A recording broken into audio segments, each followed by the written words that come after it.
Timing آپ کو بتا دوں، ظہرین کا وقت آج لندن میں 1:04 ہے، مغربین 8:30۔ کل فجر کا وقت ہوگا انشاءاللہ 4:11 پر۔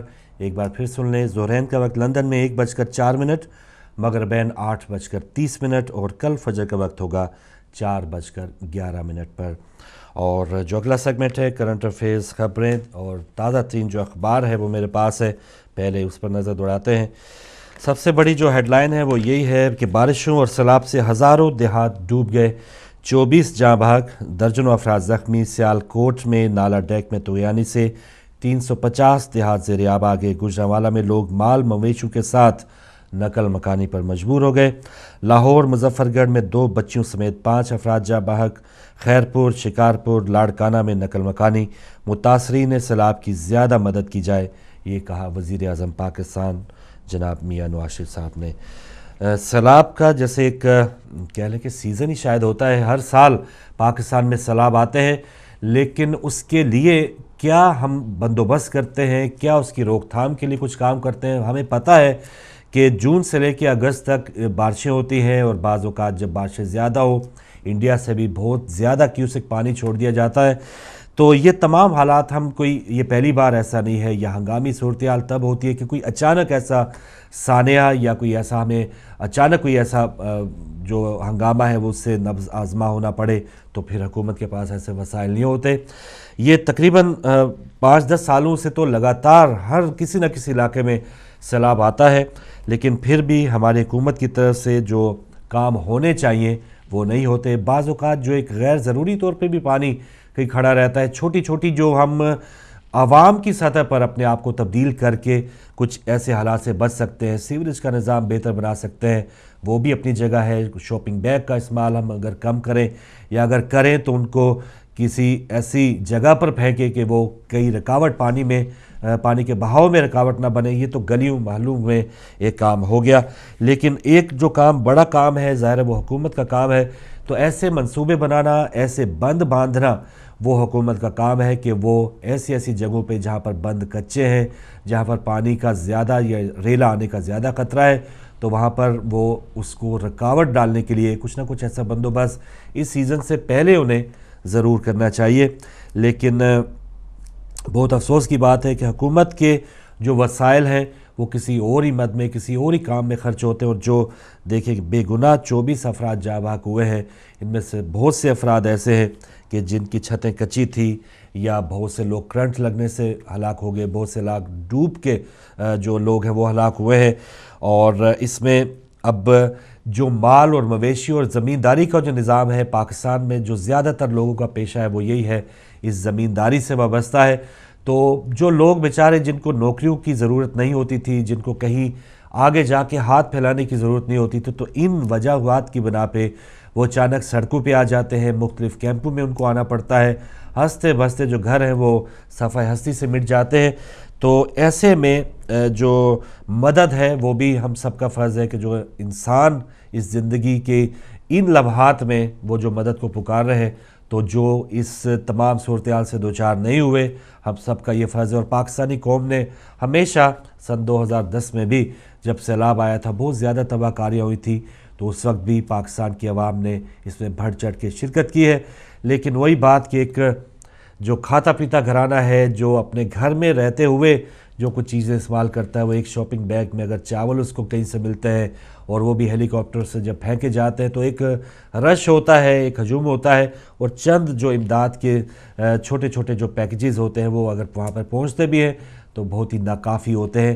یہاں پر حکومت کا کام یہ ہے کہ حکومت اپنے تئیں سب سے یہ بڑا جو اقدام ہے، اس وقت ہنگامی صورتحال ہو جانی چاہیے تھی پاکستان کے ایسے علاقوں میں، اور جو فوکس ہے وہاں کے MNA MPs کا وہ اسی طرف ہونا چاہیے۔ متاثرین سیلاب کی زیادہ مدد کی جائے، وزیر اعظم پاکستان نواز شریف صاحب نے کہا ہے۔ تو یہ کن سے وہ کہہ رہے ہیں یہ ابھی پتہ نہیں چلا، کیونکہ اگر وہ حکومت سے کہہ رہے ہیں تو حکومت کو ان کے پاس سارے اختیارات موجود ہیں، خاص طور پہ جن علاقوں میں، اور اگر پنجاب کی بات کریں ان کے اپنے بھائی وزیر اعلیٰ ہیں، تو پھر وہاں حکومت کو فوکس کرنا چاہیے۔ شہباز شریف صاحب ضرور جاتے ہیں کچھ ایسے علاقوں میں، اپنے کچھ فوٹو سیشن کہہ لیں یا کچھ ایسی تشہیر کہہ لیں، وہ ضرور وہ گھٹنوں گھٹنوں پانی میں کھڑے ہوتے ہیں، لیکن کاش کہ وہ تھوڑی دیر وہاں پر مزید قیام کریں اور یہ بھی پتہ کریں کہ آیا اگر اس دوپہر کے کھانے کے بعد ان کو ایسا بندوبست کر کے میں جا رہا ہوں کہ ان کو شام کو یا رات کو ان بچوں کو دوبارہ کھانا مل پائے گا، یا ان کو کوئی ایسا شیلٹر یا ایسا چھت میں مہیا کر کے دے کے جا رہا ہوں، ایسا کیمپ دے کے جا رہا ہوں یا نہیں۔ ہمارے سیاستدان عموماً جاتے ہیں، اگر لوڈ شیڈنگ ہے تو ہاتھ میں جو ہے وہ پنکھی جھل کے ایک آرام سے فوٹو کھنچوایا اور آرام سے پھر وہ واپس آ کے اے سی والے کمروں میں بیٹھ گئے۔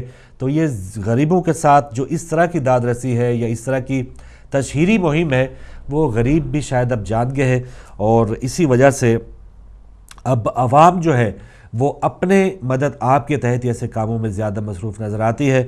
میاں صاحب نے یہ کہہ دیا ہے کہ متاثرین کی زیادہ مدد کی جائے، اب یہ کون کریں گے؟ آ کے ایک ایسا ادارہ ہے فوج کا کہ جو ہر ایسے ہنگامی صورتحال میں فوجی بھائی جو ہے وہ مدد کے لیے پہنچتے ہیں، لیکن جو سویلین حکومت ہے، جمہوری حکومت ہے، وہ اس مت میں کیا کرے گی؟ دیکھتے ہیں، شاید آج وہ رات کو خطاب بھی کریں گے تو کوئی ایسا ان کے کوئی ٹیکسز معاف کر دیں، ان کے لیے کوئی ویسے بڑے پیکج کا اعلان کریں تو یہ زیادہ بہتر ثابت ہو سکتا ہے۔ اچھا جی، ایک خبر تھی، ایک خبر جو اور بھی ہے، لکھا ہے کہ ہری پور جیل کی سیکیورٹی سخت۔ آپ کو یاد ہے کہ اس سے پہلے بنو جیل، ڈیرہ اسماعیل خان جیل میں بھی بہت سے دہشت گرد جو ہیں وہ چھوٹ گئے، بھاگ گئے، ان کو چھڑوا دیا گیا۔ ہری پور جیل میں بھی بہت سے ایسے لوگ موجود ہیں کہ جو انتہائی دہشت گردی کے وارداتوں میں وہ مطلوب تھے، ان کو پکڑا گیا اور اب وہاں پہ بھی خطرہ ہے۔ حیدرآباد جیل میں بھی، کراچی جیل میں بھی، فیصل آباد جیل میں بھی بہت سے موت کے جو سزائے موت کے جو قیدی ہیں وہ وہاں پر قید تھے، اور وہاں پہ بھی سیکیورٹی سخت کی گئی ہے۔ ایک کہا جا رہا تھا کہ فیصل آباد جیل میں ایک عثمان نامی جو دہشت گرد ہے، اس کو 24 اگست کو پھانسی دی جانی تھی، جس کو فی الحال مؤخر کیا گیا ہے۔ بتایا جاتا ہے کہ اس پھانسی کی وجہ سے ایک دھمکی آمیز خط تحریک طالبان پاکستان کی طرف سے یہ لکھا گیا، بھیجا گیا میڈیا کو کہ اگر فیصل آباد میں پھانسی دی گئی تو ہم سیدھا نون لیگ کے جو بڑے رہنما ہیں دو، ان کو ہم ٹارگٹ بنائیں گے، اور وہ جو بڑے رہنما ہیں سب جانتے ہیں، وہ میاں شہباز شریف اور میاں نواز شریف صاحب ہی ہیں۔ تو اس دھمکی نے کام ضرور دکھایا ہے، اور اس کی اگلی خبر یہ ہے کہ نواز شریف نے سزائے موت پر عمل درآمد روک دیا ہے۔ یہ بھی عجیب و غریب بات ہے کہ ایک جیل میں ایک دہشت گرد کو پھانسی دینی تھی، اور ہم بات کرتے ہیں عدلیہ کی کہ عدلیہ جو مجرم ہے یا ملزم ہے، اس وقت جو ملزم ہوتے ہیں اور جب وہ مجرم بن جاتے ہیں تو اس کے بعد جب جیلوں میں جاتے ہیں ان کو چھوٹ دے دی جاتی ہے۔ اعداد و شمار بتاتے ہیں کہ تقریباً پاکستان کی جیلوں میں 8000 خطرناک قیدی جن کو سزائے موت دے دی جا چکی ہے، وہ ابھی تک انتظار میں ہے یا ان کو کسی ہیلے بہانے کی وجہ سے روک دیا گیا ہے۔ 2008 سے ابھی تک کسی کو بھی پھانسی نہیں دی گئی، اور ماہرین یہی بتاتے ہیں کہ پاکستان میں جو دہشت گردی کی واردات ہے، اور یہ پاکستان میں جو دہشت گردی اتنی زیادہ، جو اب چھوٹے چھوٹے بچے جو ہیں، بڑے جو ہیں، وہ اپنے مخالف کو اسی انداز میں مار دیتے ہیں کہ ان کے لیے کوئی مشکل مسئلہ نہیں ہے۔ ایک دن اگر وہ پکڑے جائیں بھی تو آرام سے وہ ضمانتوں پہ رہا ہو جاتے ہیں، اور اگر ضمانتوں پہ رہا نہ بھی ہوں تو وہ پھر آرام سے جیل میں مزے اٹھاتے ہیں، ان کے پاس فونز بھی ہوتے ہیں، ان کے پاس ہر قسم کی VIP سہولت ہوتی ہے۔ تو ایسے میں ماہرین یا جو لوگ جن کو درد ہے وہ یہی کہتے ہیں کہ جو 8000 قیدی یا کوئی ایسا نشانہ عبرت جو اسلام میں ہمارے موجود ہے کہ اگر کوئی بھی مجرم ہے اس کو جب تک سزا نہیں دیں گے تو پھر دیگر جو اسی طرف راغب ہونے والے ان کو ہم کیسے روک سکتے ہیں۔ تو یہ کام ہونے والا تھا، لیکن اب نواز شریف صاحب نے سزائے موت پر عمل درآمد روک دیا ہے۔ اس کی کیا وجوہات؟ ویسے یہ یا یہ ضرور بات کہی جائے گی کہ کیونکہ انٹرنیشنلی عالمی تنظیموں کو تحفظات تھے، ان کی یہ ڈیمانڈ تھی کہ سزائے موت پر عمل درآمد نہ ہو، تو شاید اس پوائنٹ آف ویو کو زیادہ آگے کیا جائے کہ ہمیں انٹرنیشنلی بہت سی ایسی تنظیموں کا پریشر تھا، لیکن اس میں پریشر کی کوئی ایسی بات نہیں ہے۔ جو جل رہا ہے وہ پاکستان جل رہا ہے، وہ NGO کا پاکستان نہیں ہے، وہ غریب جو بھوکے ننگے اور ایسے لوگوں کا پاکستان ہے جنہوں نے جان کی قربانیاں دے کر پاکستان بنایا تھا۔ تو کسی NGO کا اس سے کوئی تعلق نہیں ہونا چاہیے۔ جو مجرم ہے اس کو اس کی قرار واقعی سزا ضرور ملنی چاہیے۔ اب 8000 قیدیوں کو جب تک ہم جیلوں میں ہی رکھیں گے اور وہ انتظار کرتے رہیں گے، اور جو دیگر 8000 ان کے ساتھ ملنے والے ہوں گے وہ اور اپنے کام اسی طرح کریں گے، تو اس طرح ریاست یا حکومت جو ہے وہ چلتی نہیں ہے۔ اب نواز شریف صاحب نے آیا وہ طالبان کی جو دھمکی ہے اس کی وجہ سے یہ سزائے موت پر عمل درآمد روکا ہے. یہ اس کی کیا اور وجوہات ہو سکتی ہیں؟ جب ہم آپ کی کالز کھولیں گے آپ بعد میں اس پر بھی بات کر سکتے ہیں کہ کیا وجہ ہے کہ فیصل آباد کی ایک جیل میں سزائے موت کا ایک قیدی جس کو 23 اور 24 کی رات کو سزائے موت یا پھانسی پہ لٹکانا ہے، اور اس پھانسی کی وجہ سے بہت سے دہشت گردوں کو ایک واضح پیغام چلا جانا تھا کہ لیجئے یہ آپ کا سرگنا، یہ آپ کا جو لیڈر ہے، اس کا انجام یہ ہوا ہے، تو آپ بھی اگر یہ کوئی خودکش جیکٹ باندھتے ہیں یا کئی دھماکہ خیز مواد پکڑا جاتا ہے تو آپ کا انجام یہ ہوگا. تو بہت سے شاید 90% جو لوگ ہیں وہ یہ کام چھوڑنے سے تھوڑا سا وہ بالکل وہ سوچنے پہ مجبور ہو جائیں گے. لیکن ایسے لوگوں کی سزائے موت کو مؤخر کر دینا اور بڑے پیمانے پہ ایک لرزہ طاری ہو جانا. رحمان ملک صاحب کہتے تھے کہ لشکر جھنگوی کا نام لیتے ہوئے میاں شہباز شریف یا میاں برادران کی زبان لرزتی ہے. یہ آن ریکارڈ ان کا پریس کانفرنس میں بیان تھا. تو زبان لرزنا اور یہ ان کے بلکہ نام تک وہ نہیں لیتے کہ کون سی دہشت گرد تنظیم ہے.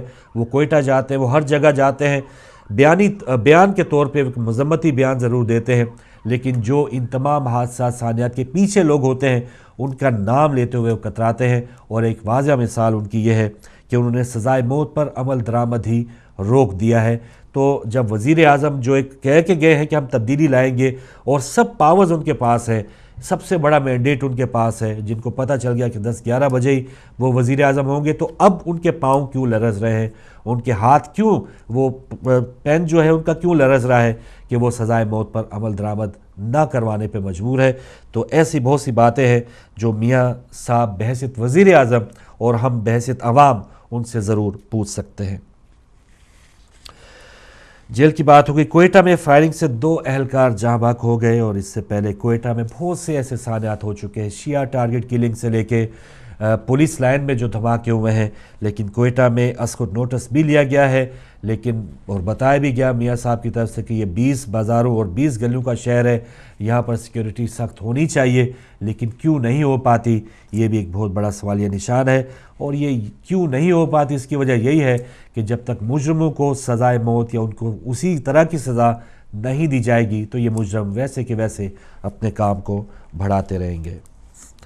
یہاں کی ایک خبر ہے کہ شہزادی ڈائنا کی موت کی دوبارہ تحقیقات کا فیصلہ ہوا ہے، اور یہ دیکھتے ہیں کہ بہت سے ایسے جو تحقیقات ہیں ان سے پتہ چلتا ہے، بعض اوقات یہ معاملہ اٹھ جاتا ہے، بعض جگہوں پہ یہ معاملہ دبا دیا جاتا ہے کہ شہزادی ڈائنا جو حادثے کا شکار ہوئی تھی وہ واقعی حادثہ تھا یا ان کو قتل کیا گیا تھا. تو اس کی تحقیقات دوبارہ کرنے کا فیصلہ ہوا ہے.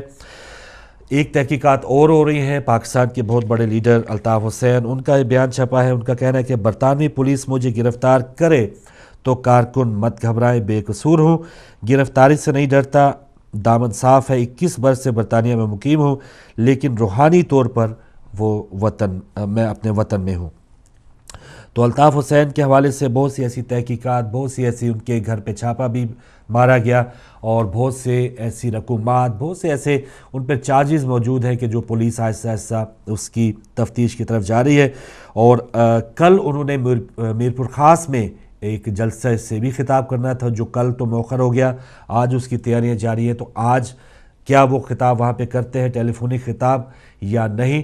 اور یہاں پر ان کا یہ کہنا ہے کہ کارکن بالکل نہ گھبرائیں، وہ بالکل بے داغ ہیں اور ان کا دامن صاف ہے، اور جسمانی طور پہ تو وہ یہاں پہ موجود ہے لیکن ان کی روح جو ہے وہ پاکستان میں ہے. تو یہ بہت سا ایک ایسا انبار تھا الزامات کا MQM کی طرف سے. اب دیکھتے ہیں کہ یہ اب اونٹ جو ہے وہ کس کروٹ بیٹھتا ہے. تحقیقات یہاں پہ وہ نہیں ہے کہ آپ کسی بھی بڑی پارٹی کے سربراہ ہیں تو یہ کسی NRO کے ذریعے آپ کو بچا دیا جائے گا.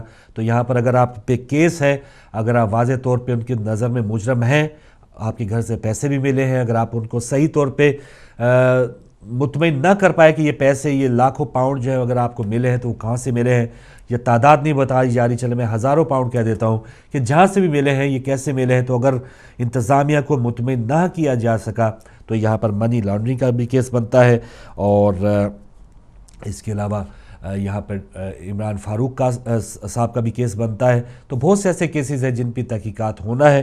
الطاف بھائی کہہ رہے ہیں کہ گھبرانے کی کوئی بات نہیں ہے. اب دیکھتے ہیں کہ وہ خود کتنا گھبرائے ہوئے ہیں. ویسے تو اپنے جو کارکن ہیں ان کو وہ کہہ رہے ہیں کہ آپ نہ گھبرائیں. یہ لیڈرز خود کتنا گھبراتے ہیں یہ آپ جانتے ہیں کہ جب ان پر خود کڑا وقت جب آتا ہے تو. لیجیے کنٹرول لائن پہ کچھ یہ فائرنگ کا سلسلہ وقفے سے جاری ہے. کنٹرول لائن پر وقفے سے بھارتی فائرنگ جاری. کچھ دنوں سے کچھ جو الزامات تھے، بڑے الزامات تھے، ان میں سے تھوڑی سی کمی آئی ہے. وزرائے اعظم کے درمیان بات چیت یعنی خطوط کے حوالے سے کچھ تبادلہ ہوا کہ 14 اگست کو وزیر اعظم انڈیا نے خط لکھا، مبارکباد کا پیغام بھیجا، اور 15 اگست کو پاکستان کے وزیر اعظم نے مبارکباد کا پیغام بھیجا ہے. اگلے مہینے UN میں جہاں پر تقاریر ہوں گی، جہاں پر ایک اجلاس ہوگا سالانہ، وہاں پہ منموہن سنگھ صاحب اور نواز شریف صاحب کے درمیان ملاقات بھی متوقع ہے. تو بہت سی ایسی مثبت باتیں بھی ہیں، لیکن آج آ کے جو کنٹرول لائن کا جو ایشو ہے وہ اس حد تک نہ صحیح، لیکن وہاں پر پھر بھی فائرنگ کا سلسلہ جاری ہے. تو یہاں پر ایک مثبت انداز میں سب سے پہلے یہ کام ہونا چاہیے، جیسے اس دن ہم 14 اور 15 اگست کو پروگرام کر رہے تھے، کہ سب سے پہلے یہ جو فائرنگ کا سلسلہ ہے، بد امنی ہے، اس کو روکا جائے، اور آہستہ آہستہ ان معاملات کو بات چیت کے ذریعے اگر حل کیا جائے تو یہ دونوں ملکوں کے عوام کے لیے سب سے بہتر ہوگا. جی کچھ اور خبریں ہیں کہ پنجاب غیر جماعتی بلدیاتی الیکشن اپوزیشن کی جانب سے مسترد. تو بلدیاتی الیکشن کے حوالے سے جب ہم بات کرتے ہیں، سپریم کورٹ کی طرف سے بھی یہ اعلان کیا گیا کہ بلدیاتی الیکشن جو ہے وہ کروایا جائے. بہت سے صوبوں میں، سندھ میں جماعتی طور پہ الیکشن کرانے کا یہ عندیہ دیا گیا ہے، اعلان کیا گیا ہے، لیکن پنجاب جو پاکستان کا سب سے بڑا صوبہ ہے، وہاں پر غیر جماعتی بلدیاتی الیکشن کرانے کا اعلان کیا گیا ہے. ایک ایسی سیاسی جماعت نے کہ جو اپنے آپ کو جمہوریت کا بھی چیمپئن کہتی ہے، اور اسی جماعت نے میثاق جمہوریت میں ایک شق میں یہ بھی لکھا تھا کہ اب جب بھی ان کو اقتدار ملے گا تو وہ جو بلدیاتی الیکشن ہے وہ جماعتی سطح پہ ہوں گے. تو کیا وجہ ہے کہ پنجاب کی جو حکومت ہے وہ بلدیاتی الیکشن تو کرائے گی لیکن غیر جماعتی بنیادوں پہ؟ یہ بھی عجیب بات ہے کہ ہم نام لیتے ہیں کہ جمہوریت جو ہے وہ پنپ رہی ہے، جمہوری سال 5 سال ایک حکومت کر گئی، اور بہت سی خوشیاں ہم نے منائی 11 مئی کو کہ اب ایک اور جمہوری حکومت آئی ہے. لیکن اگر جمہوری حکومت کے ہی اندر جب بلدیاتی الیکشن ہوں گے، چلے ٹھیک ہے، بنتا ہے کہ کوئی عام ڈکٹیٹر، پہلے تو یہ جمہوری جو پچھلے 5 سال گزرے اس میں بھی کوئی بلدیاتی الیکشن ہوئے تک نہیں، کسی نے نام تک نہیں لیا، وہ تو 5 سال گزر گئے. اب یہ جو حکومت نام لے رہی ہے تو وہ اپنے صوبے میں جو بڑی اکثریت کا صوبہ ہے، کیا وجہ ہے کہ وہ غیر جماعتی الیکشن کرائے گی؟ ایک وجہ تو یہ نظر آتی ہے کہ جو MPAs ہیں، جو MNAs ہیں، یہ جو بندر بانٹ ہوتی ہے نچلی سطح پہ، نالی اور گلی کی سیاست میں بہت سے کروڑوں اربوں کے جو فنڈز ہوتے ہیں ضلعی سطح پہ، وہ اگر بلدیاتی ادارے بن جائیں تو وہ فنڈز ڈائریکٹ ان کو منتقل آئینی طور پہ کرنا پڑتے ہیں. تو اگر یہ جو بندر بانٹ ہے یا جو ہم پیسے کی خرید و فروخت کرتے ہیں اپنے MNAs MPAs کی، تو پھر یہ بندر بانٹ کم ہو سکتی ہے. ایک وجہ تو بلکہ سب سے بڑی وجہ یہی ہے کہ غیر جماعتی بلدیاتی انتخابات کی، کہ کوئی ایسی جماعت جو ہے وہ یہ نہ اوپر آ سکنے میں کامیاب ہو جائے. اور پنجاب میں خاص طور پہ جو تحریک انصاف ہے اس کو کافی حد تک اچھے انداز میں مینڈیٹ دیا گیا 11 مئی کو، اور بلدیاتی انتخابات میں نوز کے 2 مہینوں میں ہی عوام جو ہے اگر صحیح طور پہ بھی پنجاب کی حکومت کو انہوں نے منتخب کیا ہے تو عوام ان تمام حالات میں 2-2.5 مہینوں میں تھوڑی سی اور پریشان ہوگی.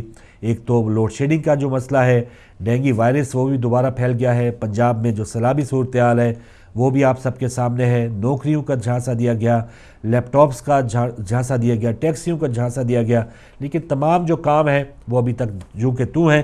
تو ایسے موقعوں پہ بہت جلدی جو ہے وہ عوام جو ہے ہماری بیزاری کی سطح تک پہنچ جاتی ہے، اور وہ ہو سکتا ہے کہ وہ کچھ بھی فیصلہ کر لے. اب یہ بلدیاتی انتخابات جو ہے ابھی صرف نام لیا گیا ہے، کوئی اناؤنس نہیں کیا گیا کہ یہ غیر جماعتی سطح پہ ہوں گے. بات میرے کرنے کی یہی تھی کہ وہی تنظیمیں، وہی جماعتیں جو ایک میثاق میں لکھ کے آتی ہیں کہ یہ کیا جائے گا جب ہمیں اقتدار ملے گا، تو جب ان کو اقتدار ملتا ہے تو وہ ان میثاقوں کو، ان تمام وعدوں کو کیسے بھول جاتے ہیں، کیسے ان کے اصول وہ خاک میں مل جاتے ہیں، کیسے اخلاقی طور پہ وہ عوام سے آنکھیں ملا کے بات کرنے کے قائل ہو جاتے ہیں یا ان کو قائل کرنے کی کوشش کرتے ہیں. یہ عجیب و غریب بات ہے.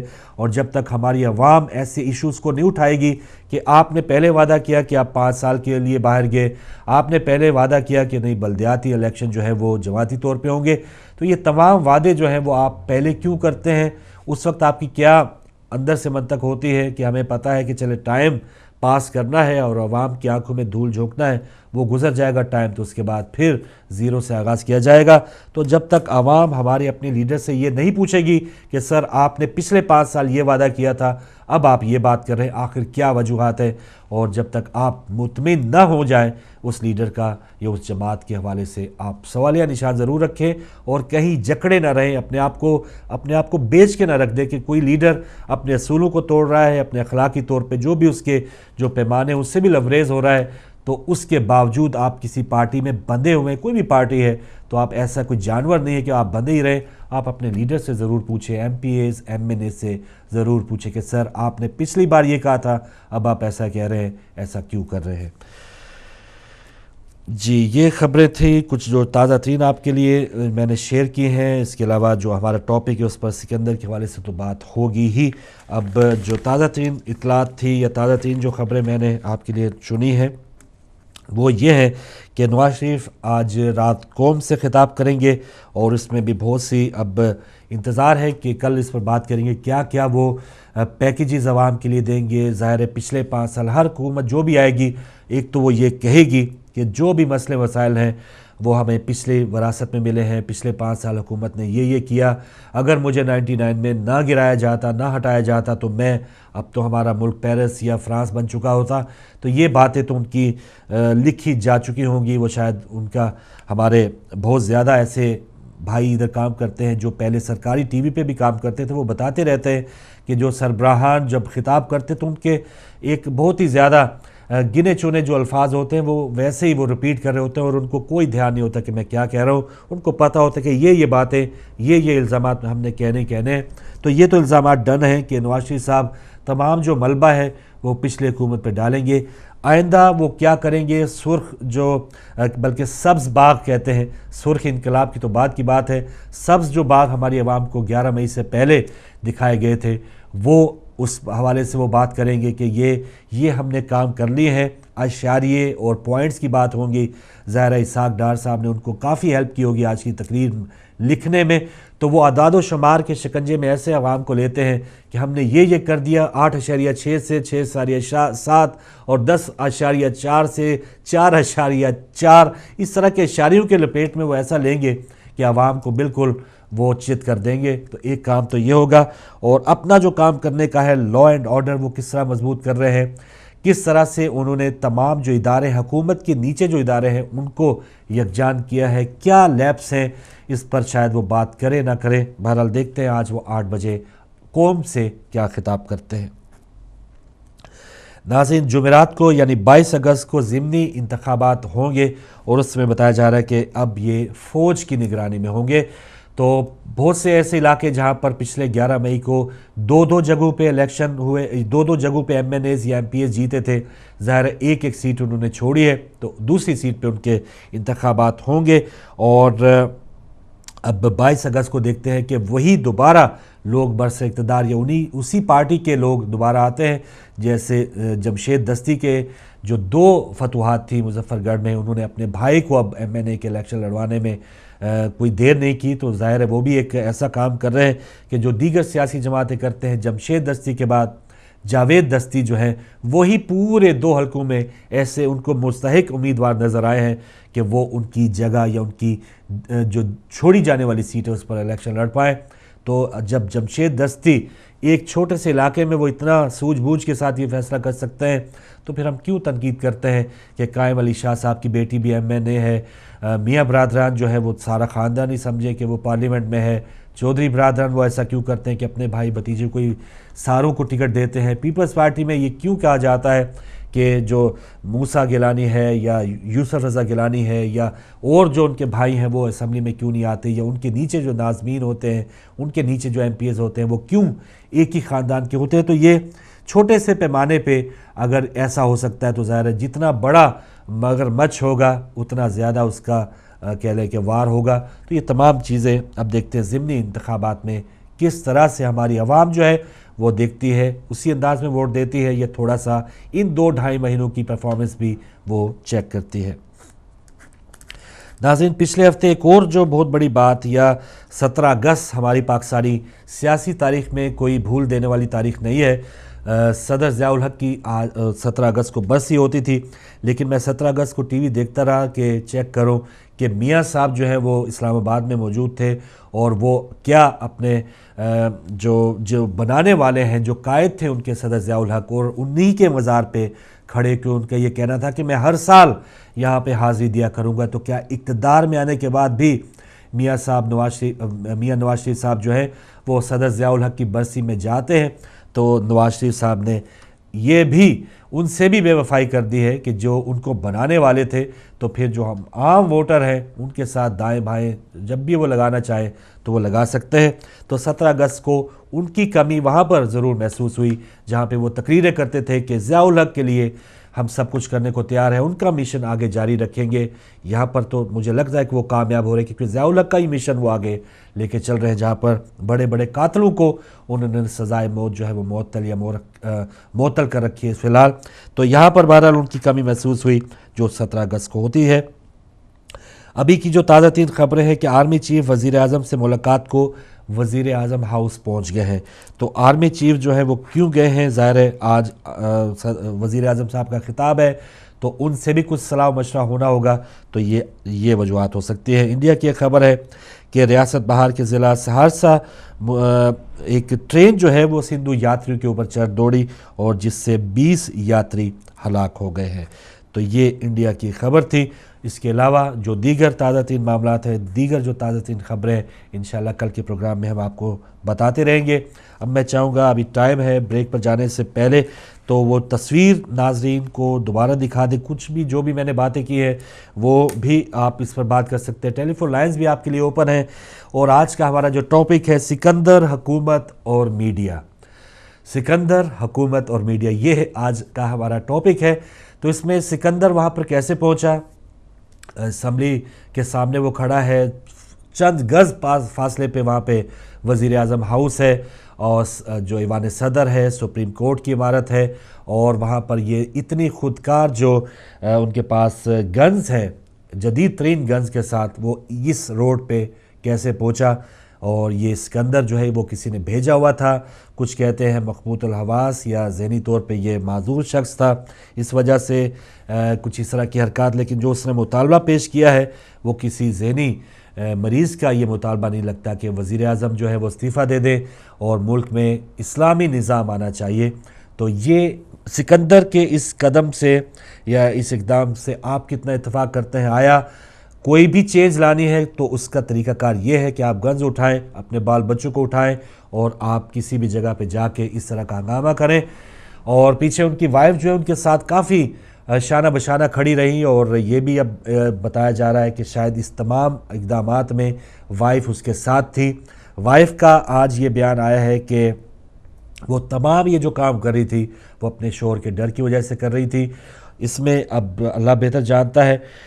سکندر کا جو کردار ہے، اس سے پہلے وہ میڈیا نے یہ بتایا کہ دبئی میں بھی وہ کام کرتا رہا ہے، اور ایک عام ایک انسان کی طرح وہ حافظ آباد میں وہ رہائش پذیر تھا۔ آئی جی اسلام آباد کا یہ کہنا ہے، جو پیچھے گاڑی آپ دیکھ رہے ہیں، کہ یہ گاڑی جو ہے وہ چھینی گئی تھی، لیکن ابھی تک یہ نہیں پتہ چلا کہ اس چھینی گئی گاڑی کا مالک کون ہے۔ تو یہ بہت سی ایسے کام جو حکومتی اداروں نے فوراً کر لینا چاہیے تھے، اور ایسی جگہ پہ اسلام آباد میں یہ حال ہے تو بہت سے سوالیہ نشان ہماری ایجنسیز کی کارکردگی، ہماری پولیس کی کارکردگی اس پر بھی آتے ہیں۔ تو یہ بھی آپ کے سامنے ہے۔ اور پھر میڈیا کا جو کردار تھا، کیا یہ تمام لائیو کوریج، ایسے 5-6 گھنٹے ہماری کوریج مختلف چینلز پہ رہی کہ جیسے کرکٹ میچ ہو رہا ہے، اب سکندر جو ہے وہ گاڑی میں بیٹھ گئے ہیں ناظرین، اب وہ ڈرنک پی رہے ہیں، اور اب وہ کھڑے ہوئے، اب انہوں نے دائیں ہاتھ میں ریفل پکڑی ہے، اب بائیں ہاتھ میں پکڑی ہے، اب آ کے وہ مذاکرات کر رہے ہیں۔ تو اس طرح کی رننگ کمیونٹی جو ہے وہ میڈیا میں ہمارے پاکستان میں شاید وہ پہلی بار آئی ہے۔ کچھ جو اس پر حق کہتے ہیں کہ یہ حق بات تھی یا صحیح بات تھی، اس میں ہونا چاہیے تھا، وہ یہ کہتے ہیں کہ ایسا ویسٹ میں بھی ہوتا ہے، لیکن ہم نے ایسی لائیو کوریج جو ہے وہ ویسٹ میں نہیں دیکھی۔ اور کچھ جو لوگ ایسے کہتے ہیں کہ ایسا نہیں ہونا چاہیے تھا، وہ اس میں دلائل یہ دیتے ہیں کہ یہ جو لائیو کوریج ہے، اس سے جو اور لوگ اسی طرح کا ذہن رکھنے والے ان کو بھی زیادہ شے مل سکتی ہے، اور وہ بھی اسی طرح کے اقدامات کر سکتے ہیں۔ تو میڈیا کے کردار کے حوالے سے بھی آپ جو کچھ کہنا چاہے کہہ سکتے ہیں۔ اور اس کے بعد زمرد خان کا جو کردار ہے وہ بھی ہم سب کے سامنے ہے کہ وہ کس طرح آئے اور کچھ نہ کچھ انہوں نے اٹیمپٹ کیا کہ وہ اس سکندر کو وہ پکڑنے میں کامیاب ہو، لیکن کس طرح سے وہ بچے ہیں، ان کا وہ اٹیمپٹ جو ہے اس طرح نہتے جانا، اور اس ایک ایسے بندے کے سامنے کہ جو پولیس ایجنسیز اس کے سامنے آتے ہوئے گھبرا رہی ہے، تو زمرد خان کا وہاں پہ جانا آپ اس کو کیسا دیکھتے ہیں؟ کیا وہ بہادری تھی یا وہ ان کی طرف سے بھی تھوڑی سی ناعقلی تھی، یا ایسا کام انہیں نہیں کرنا چاہیے تھا، یا انہوں نے بہت بڑا کام کیا ہے، وہ بہت بڑے ہیرو ہیں؟ تو بہت سے ایشوز، بہت سے پہلوؤں پر آپ بھی بات کر سکتے ہیں. تو ٹیلی فون لائنز اوپن ہے، جیسے مجھے بھائی بتائیں گے کہ آپ آ چکے ہیں تو آپ ضرور ہم سے بات کر سکتے ہیں. ای میل ایڈریس بھی ہے، ایس ایم ایس ایڈریس بھی ہے، تو آپ ہمارے ساتھ ضرور، ایس ایم ایس نمبر ہے بلکہ، تو آپ ہم سے ضرور بات کیجئے. جی کالر ہیں، ان سے بات کرتے ہیں. السلام علیکم. جی السلام علیکم. وعلیکم السلام جناب محترم جناب فاروق صاحب. خادم صاحب جی گزارش یہ ہے جی بسم اللہ. کہ جس طرح ملک کے حالات جا رہے ہیں، اب یہ نواز شریف صاحب کو، شہباز شریف صاحب کو اس باعزت طور پر ریزائن کر دینا چاہیے. اچھا. کیونکہ یہ جو خبر آپ نے دی ہے، یہ قائد جو ہیں، جو لیڈر ہوتے ہیں، وہ ان کا رویہ نہیں ہوتا کہ ایک مجرم کو، جس کو عدالت نے سزائے موت دی ہو، اور اس کو، جبکہ اس کا کانسٹیٹیوشن میں اختیار نہیں ہے، اختیار صرف صدر کو ہے کہ وہ معاف کرے، اور وہ بھی اپیل پر، اور یہ تھریڈ پر یہ کر رہا ہے، تو اس کو کوئی حق نہیں ہے ملک کا، قوم کا لیڈر بننے کا. ٹھیک ہے. تو میں اس کی مثال میں آپ کو یہ دیتا ہوں کہ محترمہ بے نظیر بھٹو صاحبہ کو بارہا مرتبہ کہا گیا تھا کہ آپ لیاقت باغ میں نہ جائیں، آپ کی جان کو آپ ماری جائیں گی، ڈیفینیٹلی آپ کو پر حملہ ہوگا. لیکن وہ لیڈر تھی، وہ موت سے خوف نہیں کرتی تھی، اور انہوں نے نظم بھی لکھی تھی موت پر کہ میں موت کو اپنے گلے میں لگا کر پھرتی ہوں. تو یہ جو خبر آپ نے دی ہے، اور یہ تو اس کے بعد ان کو کوئی اخلاقی طور پر کوئی اختیار نہیں ہے ملک پر حکومت کرنے کا. اور دوسری بات یہ ہے فاروق صاحب، جو یہ واقعہ پیش کر رہے ہیں سکندر صاحب کا، اس میں بھی اتنے لقومے ہیں کہ یہاں پر بھی حکومت کا کوئی نام نہیں ہے، کہیں بھی نظر نہیں آئی حکومت. یعنی کہ پولیس کے رحم و کرم پر چھوڑ دیا گیا، حکومت جو ہے وہ پیچھے بیٹھ کر غلط طریقے سے ہینڈل کرتی رہی، اور اس پر بھی ان کو ریزائن کرنا چاہیے، چودھری نثار صاحب کو کم از کم. جزاکم اللہ خیر، جزاک اللہ. بہت شکریہ محترم خادم حسین صاحب. دو ایشوز پہ آپ نے بات کی، ایک تو حکومت کی، وہ جو سزائے موت کے قیدیوں کی، جو بالکل 8,000 قیدی تھے اور ان کو سزائے موت پر عمل درآمد روکنے کا حکم دیا ہے اس پر، اور سکندر صاحب پہ کہ ان کو کیسی اتنی لمبی ڈھیل دی گئی. ایک اور کالر ہے. السلام علیکم. وعلیکم السلام فاروق بھائی، مخصوص ہیں سیدھار کا. بہت شکریہ شاہ صاحب. فاروق بھائی کیا کہہ سکتا ہے کوئی آدمی؟ دراصل جب سے جنرل ضیاء گئے ہیں اس وقت سے مسلم لیگ کی تیسری حکومت ہے اور پیپل پارٹی کی بھی، اور یہ پاکستان میں دو حکومتیں پیرلل چل رہی ہیں، دو برابر حکومتیں ایٹ اے ٹائم ہوتی ہیں. ایک ہوتی ہے دہشت گردوں کی اور دوسری ہوتی ہے ہمارے جو سلسلہ ہے ان لوگوں کی. میاں صاحب کی یہ مجبوری ہے، وہ کچھ کر نہیں سکتے ہیں. اب دہشت گردوں کے سامنے جنہیں وہ آر بوائز کہا کرتے تھے، وہ ہمارے لڑکے کام کر رہے ہیں، جنہیں وہ نوازتے رہتے تھے اپنی نوازشوں سے، وہ ان کے الٹے گلے پڑ گئی ہیں. یہ جان بوجھ کر یہ سکندر کا واقعہ، یہ جو یہ صاحب ہیں ابھی عجیب قسم کے ان کا دماغ ہے، یہ سمجھتے ہیں بلو ایریا کہاں سے شروع ہوتا ہے، یہ سمجھتے ہیں کہاں سے پوزیشن لینا چاہیے، یہ سمجھتے ہیں مشین گن کا کام کیسے کرتی ہے. یہ سارا سلسلہ ان کے علم میں ہے، اور حکومت اس معاملے کو جان بوجھ کے الجھا رہی ہے. پاکستان 24-25 کروڑ لوگوں کا ملک ہے جس میں یہ اسٹیبلش نہیں ہو سکا کہ یہ آدمی کون ہے، جبکہ ہمارے ہاں شناختی کارڈ اور ان پہ انگوٹھوں کے نشانات اور سب کچھ نادرا بتا دیتی ہے. اس کے باوجود ایک معاملے کو مہمہ بنایا جا رہا ہے. جو چیف جسٹس صاحب کا وہ نوٹس تھا، از خود نوٹس، وہ بھی بڑا عجیب لگتا ہے. یہاں حکومت اس معاملے کو الجھا رہی ہے کہ وہ انسان تھا، کیا تھا، اور اس کو جتنا وہ زیادہ الجھائیں گے وہ اپنے مفاد میں لیتے جائیں گے. یہ اسٹیبلش نہیں ہو سکتا کہ یہ آدمی کون ہے. یہ جان بوجھ کے ایک ڈرامہ کے لگے. یہ شاید میاں صاحب یہ پیغام دیتے ہوں کہ دیکھیں ایک دہشت گرد سے پورا اسلام آباد تو نپٹ نہیں پایا, میں اتنے ہزاروں سے کیسے نپٹ پاؤں. وہ اپنی مجبوری کو ظاہر کر رہے ہیں.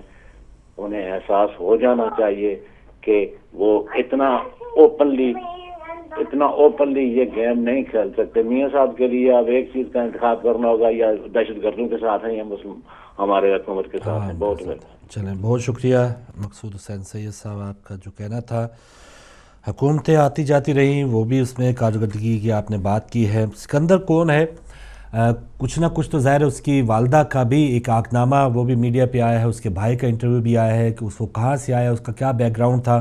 بلکہ اسی وقت جہاں پر وہ 5 گھنٹے 6 گھنٹے وہ اس کھیل میں محو تھا, وہ ڈوبا ہوا تھا, اسی دوران اس کے حافظ آباد والے گھر پہ چھاپا بھی مارا جا چکا تھا. تو یہ کون ہے, اس حوالے سے تو کافی حد تک مواد جو ہے وہ حکومت کے پاس تھا. تو کالر ہے ہمارے ساتھ. السلام علیکم. وعلیکم السلام فاروق بھائی. جی بھائی اشتیاق بٹ صاحب, بہت شکریہ. جی ماشاءاللہ بہت اچھی گفتگو, پہلے حصے میں ماشاءاللہ بہت خوبصورت قسم کا پروگرام کر رہے ہیں آپ. مہربانی. فاروق بھائی چند باتیں آپ سے کروں گا, دل کی باتیں ہیں بس. پہلے تو کچھ تھوڑا سا کسی نے کچھ کیا خوب لکھا ہے طالبان اور سپاہی صحابہ کے بارے میں. جی ضرور. تمام پوری دنیا کے جہاں جہاں میری آواز جاتی ہے غور سے سننا پڑے گا. پہلے وہ غیر مسلموں کو قتل کرنے آئے, پہلے وہ غیر مسلموں کو قتل کرنے آئے, میں نہیں بولا کیونکہ میں مسلمان تھا. پھر وہ احمدیوں کو قتل کرنے آئے, میں نہیں بولا کیونکہ میں احمدی نہیں تھا. پھر وہ عورتوں کو پردہ کروانے اور ان کے سکول جلانے آئے, پھر میں نہیں بولا کیونکہ میں عورت نہیں تھا. پھر وہ گاؤں میں اپنی شریعت نافذ کرنے آئے, میں نہیں بولا کیونکہ میں شہری تھا. پھر وہ سیاستدانوں کو قتل کرنے آئے, میں نہیں بولا کیونکہ میں سیاستدان نہیں تھا. پھر وہ مخالف فرقوں میں بم دھماکے کرنے آئے, میں نہیں بولا کیونکہ میرا تعلق ان سے نہیں تھا. پھر وہ شیعوں کو قتل کرنے آئے, میں نہیں بولا کیونکہ میں شیعہ نہیں تھا. پھر وہ سنیوں کو قتل کرنے آئے, میں نہیں بولا کیونکہ میں سنی نہیں تھا. پھر وہ مجھے قتل کرنے آئے, مگر میرے پیچھے کوئی نہیں کھڑا تھا جو میرے لیے بولتا. فاروق بھائی یہ کیا کسی نے عظیم فکرے لکھے ہیں, یہ سوچنے کی بات ہے. تو دوسرا آپ نے جو تصویر دکھائی ہے فاروق بھائی, جی میں چاہوں گا ہمارے بھائی دوبارہ دکھا دیں. اور دکھ بھی ہوتا ہے جی کہ اتنے بڑے ایٹمی طاقت ملک پاکستان کے دارالخلافت اسلام آباد میں جی ایک چھوٹا سا آدمی 2 گنوں سمیت اتنی بڑی ایجنسیوں جس کو دنیا مانتی ہے کہ ISI اتنی بڑی ایجنسی ہے, اس کو کڈنیپ کر لیا, اسلام آباد کی پولیس کو کڈنیپ کر لیا, اور کتنا ڈرامہ 5 گھنٹے کیا لگا کے پھر وہ زمرد خان صاحب گئے اور وہ اس کو گولی بھی لگی. یہ سب کچھ پہلے بھی کر سکتے تھے. سمجھ نہیں آتی فاروق بھائی, کیونکہ ظاہر سی بات ہے یہ ہم تو بہت چھوٹے ہیں, ہمیں سمجھ نہیں ہے. تو دوسری میری دل کی اٹک گہرائیوں سے آپ سے گزارش ہے, ہمارے علماء کرام سے اور پوری امت مسلمہ سے, کہ میں کل بھی اس جنت البقیع کے مظاہرے میں گیا, میں نے اپنے صرف 3 علماء کرام دیکھے. فاروق بھائی کیا وجہ ہے, کیوں ہم بٹے ہوئے ہیں, اپنے صفوں میں اتحاد پیدا نہیں کرتے, کیوں میں نے دیکھا ابھی پچھلی عرصہ جو سرکار دو عالم صلی اللہ علیہ وسلم کی توہین امیزہ جو فلم بنی تھی یا جو بھی ہوا تھا, وہاں ہمارے علماء کرام دوسرے کیا, میں نے اپنی آنکھوں سے فوٹو بھی فلمیں بھی بنائی, ہاتھوں میں ہاتھ دے کے لبیک یا رسول اللہ کے نعرے میں نے خود, اتنی دنیا تھی. کیا یہ لوگ کل اور پرسوں کے پروگرام میں نہیں جا سکتے تھے؟ کیا یہ کسی صرف شیعوں کا حق ہے یا شیعوں کے کچھ علماء ہیں جن کا حق ہے, باقی نہیں ہے؟ تو یہ بہت ضروری تھا فاروق بھائی, بڑے افسوس کے ساتھ. دعاؤں میں یاد رکھیے گا, اللہ تعالیٰ ملک پاکستان کی حفاظت کرے. اور ایک بات کشمیر کے حوالے سے میں کہوں گا کہ خاص طور پہ جو اپنے اس دارالحکومت میں رہ کے کچھ اتنا نہیں کر سکتے, وہ ہماری اتنی بڑی ریاست جموں کشمیر کی کیا حفاظت کریں گے؟ اتنا بڑا ملک ہے انڈیا, کیا اس سے لڑائی کریں گے؟ یہ فاروق بھائی یہ دونوں ملکوں کے لیے بہتر ہے کہ ہمیں بھی کچھ آپشن دیا جائے, ہمیں بھی کوشش کرنی دی جائے. یہ لڑائیوں سے, خون خرابے سے کبھی حل نہیں ہوگا. دعاؤں میں یاد رکھیے گا. خدا حافظ. خدا حافظ. بہت شکریہ اشتیاق بٹ صاحب, جزاک اللہ. جی ناظرین، بہت اچھی بات ہے اشتیاق بٹ صاحب کی، اور پروگرام جاری ہے. بہت سے ایشوز، سکندر، حکومت، میڈیا، اور اگر میں چوتھا نام اور اس میں ڈال دوں زمرود خان، تو اس پر بھی ضرور بات کریں کہ ان کا یہ کام جو تھا، ان کا یہ اٹیمپٹ جو تھا، وہ بالکل صحیح سوچ سمجھ کے ساتھ تھا، یا ان کی بھی جو حرکت تھی بہت بڑا ایک نقصان بھی ہو سکتی تھی. تو یہ تمام ایشوز ہیں، بہت ہی ایک ایسا ٹاپک جس پر آپ بھی بات کرنا چاہیں، لیکن اس چھوٹی سی بریک کے بعد حاضر ہوتے ہیں.